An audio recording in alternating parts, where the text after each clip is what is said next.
if Proposal 1 is fully implemented, $1.9 billion a year is expected to be generated. Now, helping make sense of it all is Professor Paul Rozycki. He joins us live now. Good morning. Good to be here. Thanks for being here. Now, what are you hearing from Proposal 1? Is it the language? Is that what people are most concerned about? I think there's two things. First of all, it's a very complex proposal, and that really worries a lot of voters. And secondly, a lot of voters think that it should have been done by the legislature and not dumped in their lap in a ballot proposal. So a lot of angry folks out there. There really are, and most polls show that. All right, let's get right to it. What we've done this morning is we've broken up the proposal into 3 sections, and that doesn't even cover the whole proposal. No, it doesn't. It's very I tried complex. to choose three sections that most people would be confused about. So let's go show folks at home. The first full screen that we have reads, a proposal to amend the state constitution to increase the sales use tax from 6 to 7% to replace and supplement reduced revenue to the school aid fund. Okay, Paul, what does this mean? Okay, what happens is we're getting rid of the sales tax on gasoline.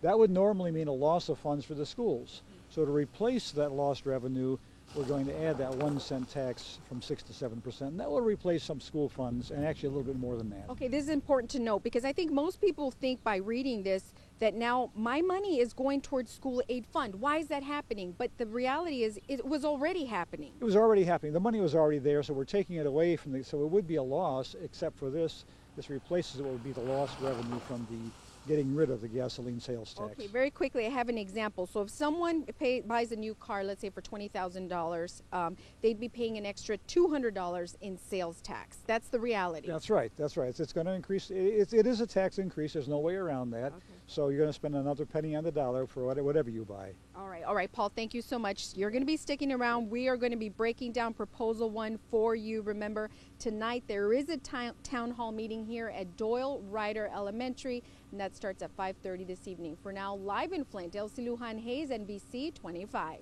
Good morning, everyone. Well, tonight you'll have a chance to hear the pros and cons of Proposal 1 here at Doyle Ryder Elementary during the town hall meeting. Now, there are 10 related laws attached to the proposal if it passes, and if that makes you nervous, well, our next guest says you're not alone. Professor Paul Rozycki is with us once again. So what we're doing this morning, good morning. Good morning. We're breaking the proposal into 3 sections. So during the last segment, we did first section. Now we're going to focus on part 2 and 3. Let's get right to it.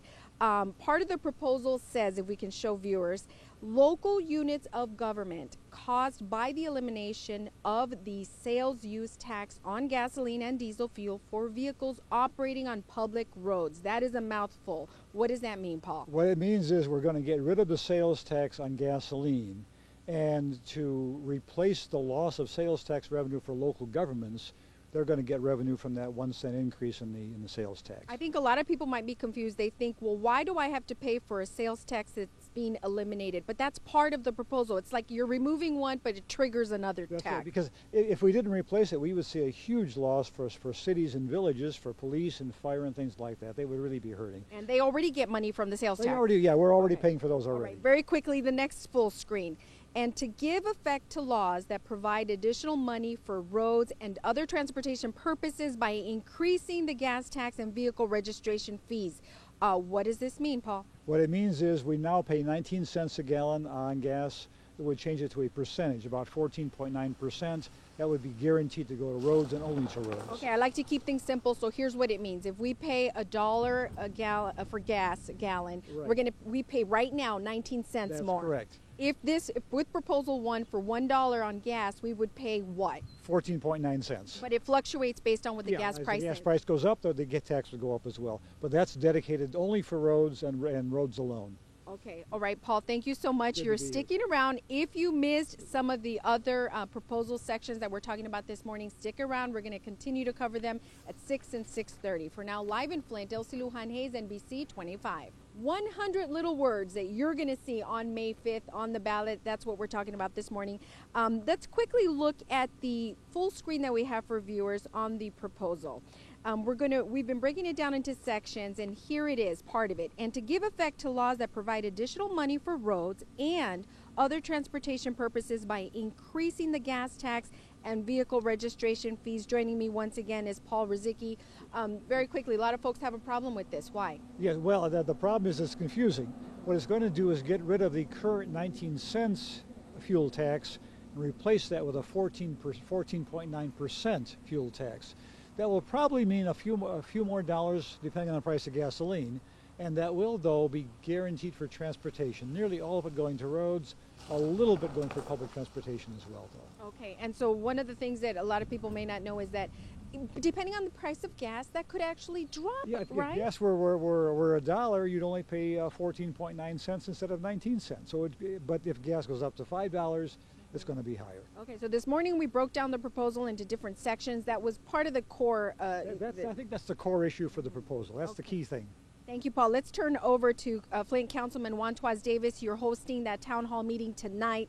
What do you think about that portion of the proposal that we just talked about? Well, when I think of it, it's just as Paul said, you know, but my understanding of it is that eventually the gas is going to go up. And I think that's the concern of most of the residents, is that the gas is going to go up probably like 8 or 9 cents per gallon.